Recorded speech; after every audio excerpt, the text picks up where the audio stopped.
going to sleep. I promise you. Once I touch that jaw, you're going to sleep. I probably break your jaw. Facts. I feel like I'm gonna break your jaw with the hook. I just see.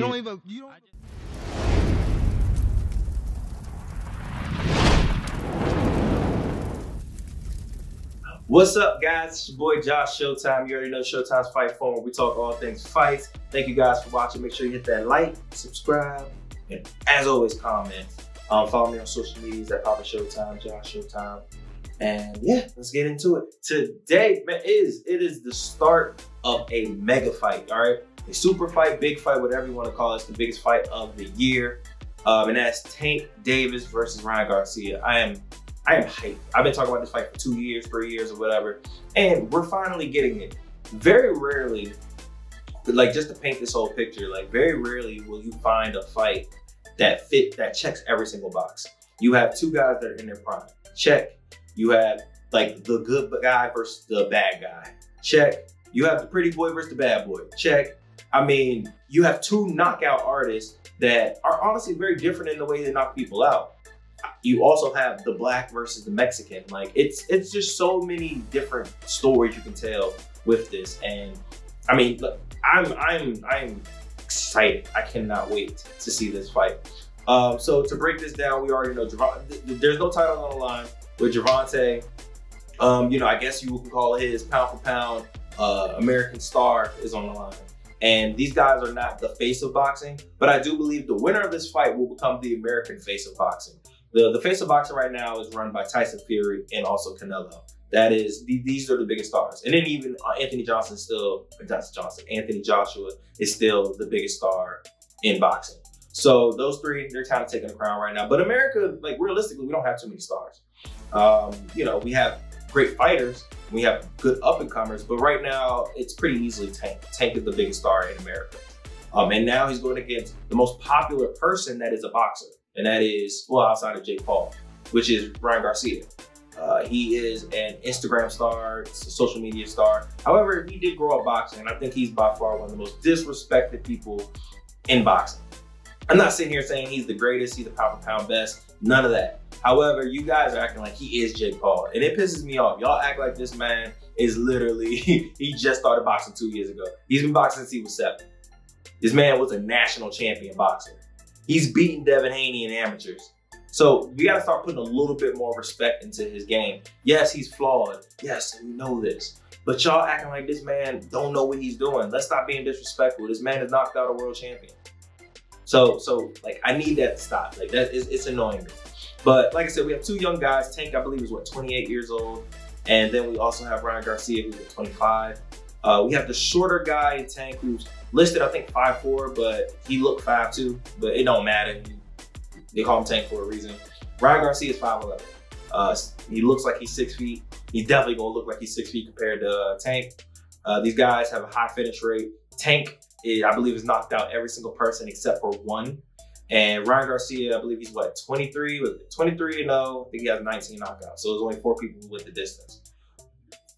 We already know what's happening, guys. Someone's going to sleep. They're going, that's how my wife sleeps. Like that. That's what's happening. Someone getting knocked out badly, and I'm here for it. I'm not one of the people who think that Ryan's just gonna get washed. Y'all, once again, put too much disrespect on it. It will be competitive until it's not competitive. If Rolly can make it competitive, Ryan can definitely make it competitive. And I think this is by far the most talented person that Tank has fought. So, I mean, yes, they're both, to me, unproven. Tank is more proven than Garcia is, but neither one of them has fought like the top of the crop when it comes to their division. So this is a good start. I do think this fight will probably do over 1 million buys. If I was home, I'm not going to be home to be able to pay for it, so I'm going to have to go to a bar or something to watch it. But I would have bought this card just because I want to support these guys. We need to support this, because if you want the Terrence Crawford and the Errol Spence to fight, and you want these big mega fights, you have to support it because they want to see that check. The promoters need to see that money. So if they don't see it, they're not going to try to invest in it. And these are two American fighters fighting, and we got to make sure that this is hitting the mill. So now let's kind of go into the actual fight, how I think this thing is going to go. They're both aggressive. Tank is a slow starter, but then when it's time to go, it's pretty much a wrap. Once he figures you out, he's gonna sleep you. Once he punches you, it's a wrap. Ryan Garcia, he's a fast starter. He goes balls to the wall from the start of the bell to the end of the bell, and that kind of what got him dropped versus Luke Campbell. I know a lot of people want to point out towards him getting dropped by Luke Campbell, who's not a power puncher, and try to say, well, he dropped him. Tank can easily knock him out. We gotta stop using that kind of math because it's kind of ignorant. It is ignorant. Like, if you want to look back to some of the greatest guys, some people who did have really good chins, a lot of these guys got dropped before. Like, Muhammad Ali got dropped when he was Cassius Clay by a guy who genuinely who wasn't Joe Frazier, who wasn't George Foreman. You can look it up. Like, he literally got dropped in his prime. And people act like he never got touched. But guess what? He has one of the greatest chins in boxing history. Canelo, he didn't get dropped, but it should have been ruled a drop. But he got rocked very badly, almost knocked out by Miguel Cotto's older brother. Like, I can keep going down the list. Prime Roy Jones got dropped, okay? Like people get dropped. It happens. It's boxing. Floyd almost got dropped. So, I mean, technically, you know, yes, there were two good fighters, but I'm just saying, like, you guys got to understand, people get hurt, people get dropped. It happens. That doesn't mean necessarily you don't have a chin. It could possibly mean you don't have a chin, but it doesn't 100% mean he doesn't. Like, he got caught with a good shot, he got down, he got right back up, and he stopped the fight. That is what a champion does. And I honestly, like, had a lot more respect because he did get up, and he wasn't flustered, and he overcame it, and he beat the brakes off of Luke right after that. He won every round after. But once again, how do I see this fight going?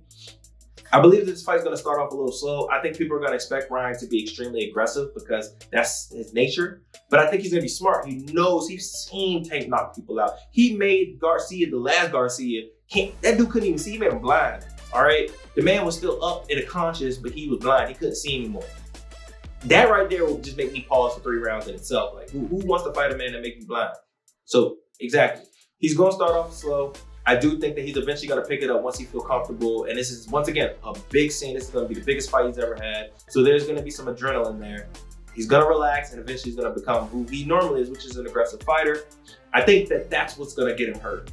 That's what's going to get him stopped. And I think that's when Tank is going to catch him. And it's going to be similar to a Rolly. It's not going to, I don't think it's going to be as soon. I think it's going to be a little later. I think it's going to be around round 9 and 10.